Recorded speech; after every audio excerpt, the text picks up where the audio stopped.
Assalamualaikum warahmatullahi wabarakatuh. Mohon izin perkenalkan diri. Taruh nama di atas nama Andika Putra Pratama, NIP 2411039, kelas Nautika 3B.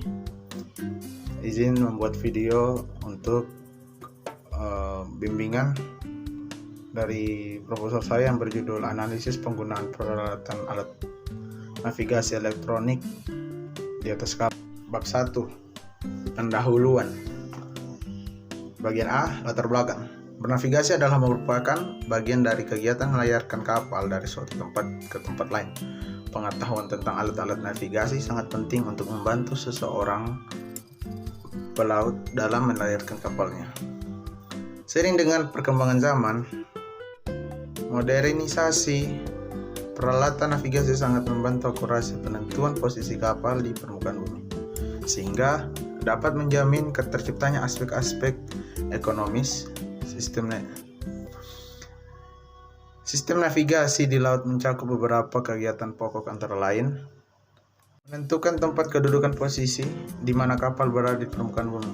Yang kedua, mempelajari serta menentukan rute atau jalan yang harus ditempuh agar kapal dengan aman, cepat, selamat, dan efisiensi sampai ke tujuan. Yang ketiga, menentukan haluan antara tempat tolak dan tempat tiba yang diketahui sehingga jauhnya atau jaraknya dapat. Yang keempat, menentukan tempat tiba bila mana titik tolak haluan dan jauh diketahui. Penerapan alat navigasi yang baik dan benar erat kaitannya dengan keselamatan antara kapal berlayar, terutama ketika kapal berlayar di kawasan Indonesia yang merupakan negara kepulauan. Sebagian wilayah lautan Indonesia berada pada daerah Surabaya, Cilacap, dan daerah lainnya yang memiliki luas perairan yang memiliki lebih kurang dari 100 meter. Oleh karena itulah disebut alur pelayaran sempit.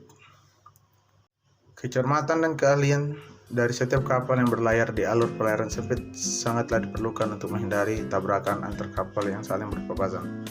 Berhubung dengan situasi alur pelayaran sempit semakin ramai, di mana kapal-kapal berada pada saat risiko tinggi tabrakan,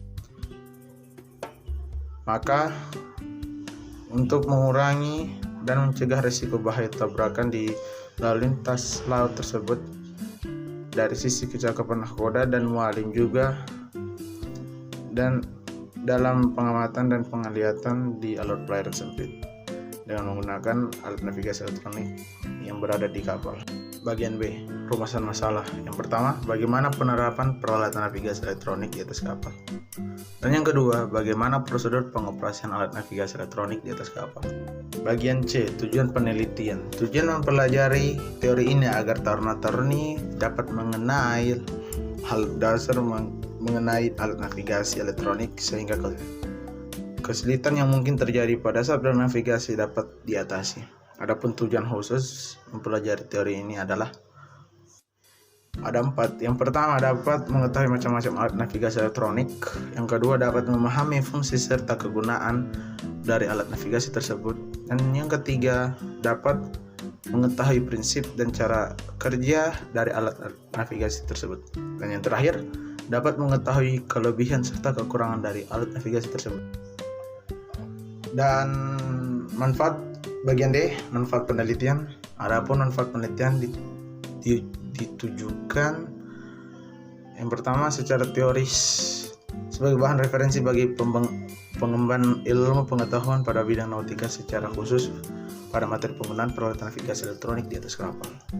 Dan yang kedua, secara praktis, penulis berharap hasil penelitian ini,